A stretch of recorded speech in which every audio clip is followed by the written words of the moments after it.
पहलवानों के धरने में अब मामला केवल दिल्ली पुलिस वर्सेस पहलवान नहीं रहा, बल्कि अब इसमें एक रिटायर्ड आईपीएस की भी एंट्री हो गई है। जी हाँ, हम बात कर रहे हैं रिटायर्ड आईपीएस अधिकारी डॉक्टर एनसी अस्थाना की, जिनका पूरा नाम है निर्मल चंद्र अस्थाना। दरअसल हुआ यूं कि डॉक्टर एनसी अस्थाना ने दैनिक भास्कर की एक खबर को कोट करते हुए पहलवानों के धरने से संबंधित एक ट्वीट किया, जिसमें उन्होंने लिखा, जरूरत हुई तो गोली भी मारेंगे, मगर तुम्हारे कहने से नहीं। अभी तो सिर्फ कचरे के बोरे की तरह घसीट कर फेंका है।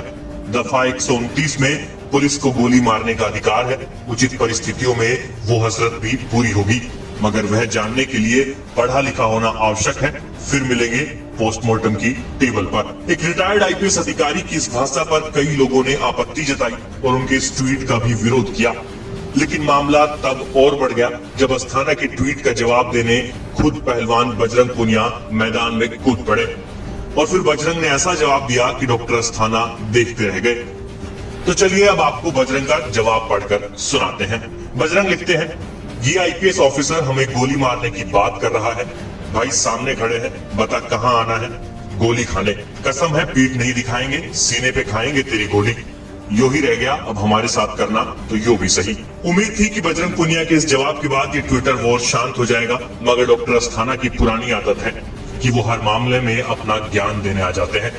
लिहाजा उन्होंने पहलवानों के धरने को लेकर कुछ और ट्वीट्स कर डाले, जिनको पढ़कर आपको लगेगा ही नहीं कि ये किसी रिटायर्ड आईपीएस ऑफिसर की भाषा हो सकती है। तो चलिए अब उनके बाकी के ट्वीट्स भी पढ़कर सुनाते हैं। कुछ मूर्खों को पुलिस के गोली मारने के अधिकार के विषय में शंका है।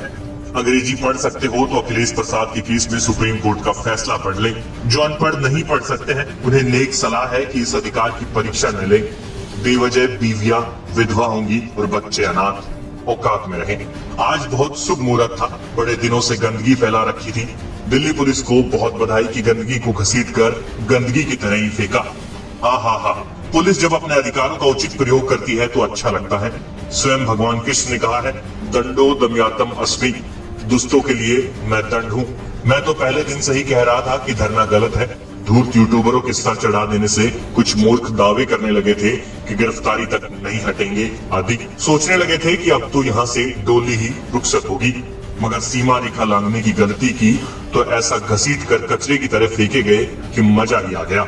जाहिर है ट्वीट्स पढ़ने के बाद आपको अंदाजा हो गया होगा कि डॉक्टर अस्थाना किस तरह की भाषा का प्रयोग करते हैं। तो चलिए अब पहलवानों को धमकियां देने वाले इस महान रिटायर्ड आईपीएस ऑफिसर के करियर के बारे में जान लेते हैं। डॉक्टर अस्थाना केरल में डीजीपी यानी डायरेक्टर जनरल ऑफ पुलिस रह चुके हैं। इसके अलावा वो बीएसएफ और सीआरपीएफ में भी एडीजी के पद पर तैनात रहे हैं। अपने ट्वीट्स को लेकर अस्थाना काफी चर्चा में रहते हैं, क्योंकि उन्होंने यूपी में योगी सरकार के बुलडोजर एक्शन से लेकर यूपी पुलिस द्वारा उपद्रवियों की बर्बर पिटाई तक हर एक्शन का ट्विटर पर खुलकर समर्थन किया है। और उनकी भाषा शैली तो आप पहलवानों के मसले पर किए गए ट्वीट्स में देख ही सकते हैं। बहरहाल अब देखना ये होगा कि पहलवानों का धरना जमीन पर आगे क्या रुख लेता है, क्योंकि दिल्ली पुलिस किसी भी कीमत पर पहलवानों को दोबारा जंतर मंतर पर नहीं आने देना चाहती, जबकि पहलवान कह रहे हैं कि उनका सत्याग्रह जारी रहेगा।